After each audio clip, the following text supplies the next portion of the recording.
For answer, that is correct. That's what the motorcycle guy did to us on the road. A yield sign looks like a red, white, and it's triangular in shape. So you got to know a road signs by their shape, size, and color.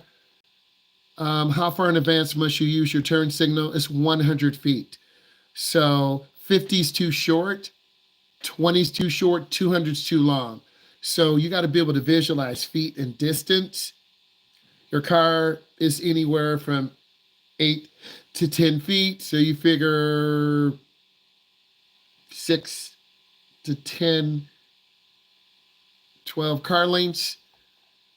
How far should you stop from a bus that has its red lights flashing? This is 25 feet. Every state's a little bit different. I think it could be a federal law. I might have to check that. The best way to communicate with other drivers, your horn or lights. Okay, can't use hand signals. You can't yell. So your horn and lights are the best way to communicate. You should always do both A and C. The cars that are on the right have an uncontrolled intersection, and C, yield at the sign. So we got to yield. If you're not sure, wave the person by.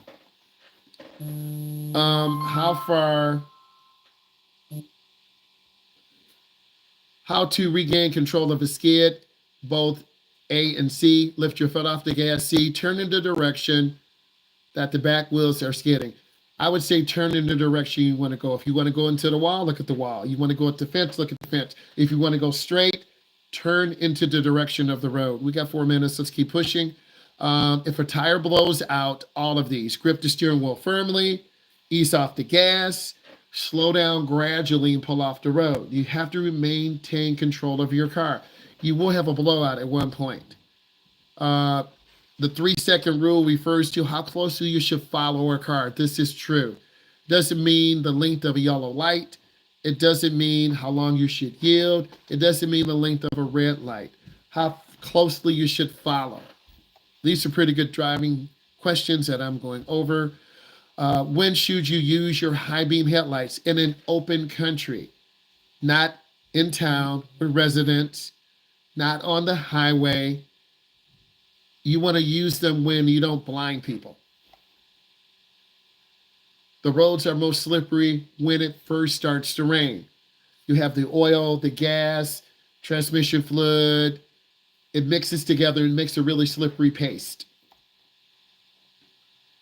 When sharing the road with trucks, remember all the above. Trucks take longer to stop. Don't cut off a truck in case you want to die.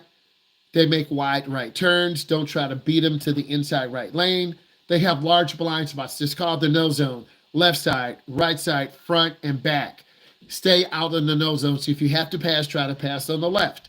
Truck drivers cannot see you. They're up 8 feet. At least 8 feet. They can't see you.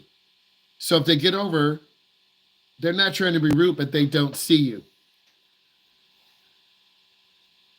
When going into a curve, slow down before you get in. 12 if you got that right. Slow down before you go into the curve. My day is great. How are you doing, Jay? If the car is passing you on the 2-lane road, slow down and allow them to pass. Don't speed up. Slow down, let them pass. Do you mean stop? No. Slow down, let them pass you. A lot of cars are trying to pass us when we're doing a driver's ed lesson, and it's really scary because people will just tailgate us, cut over to the left, and almost kill us to get back to the right because they see our car coming. Learning to drive as an adult, adult can be 18. I think you're going to have to really focus on your mental health. Learning to drive as an adult, you got to have insurance. Some states require liability insurance, some do not. Every state is different. If you drive an older car, you're going to have minimal insurance coverage. Some of you have brothers and sisters who are 2 or 3 years older than you. They may barely know how to drive, and you may be better drivers than them. So I think you're going to learn from your mom, you're going to learn from your dad, you're going to learn from your sister, you're going to learn from your brother, auntie, uncle. Learn from everyone you can. We got here at 8:32, so we got to leave at 8:32. The speed limit in the school zone is 25 miles an hour. You should never be speeding in the school zone. We saw the video. Little kids don't understand cars. They're going to walk out in front. They think a car is an animal or a monster with big nostrils, the headlights. So you got to use common sense. You got to slow down. And now everyone's got dash cams. Everyone's got the Ring doorbell camera. Everyone's videoing. I want to see my son come out of the car. Oh my God, there's that girl again. Urgh.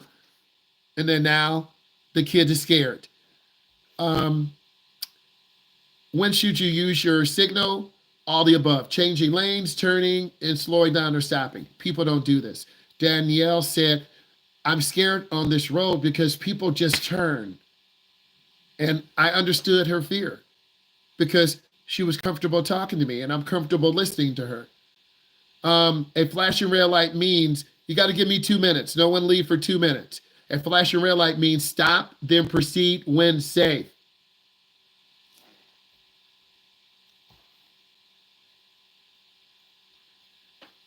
Would you like to be deleted? So you can get on these details too. You'll be removed. Grow up. Stop and safe when it's to go. A lot of people panic at flashing red lights. I noticed this as beginning drivers. They panic and they don't know what to do. Flashing red means stop. I got 1 minute. Stay with me. What are you supposed to do with older license plates? Turn them into the DMV. Most people hang them in their garage, cut them up. Every state's different. It could be a money grab. Okay. What do you do when you miss an exit on a highway? You go to the next one. You don't back up on the expressway. All of you put your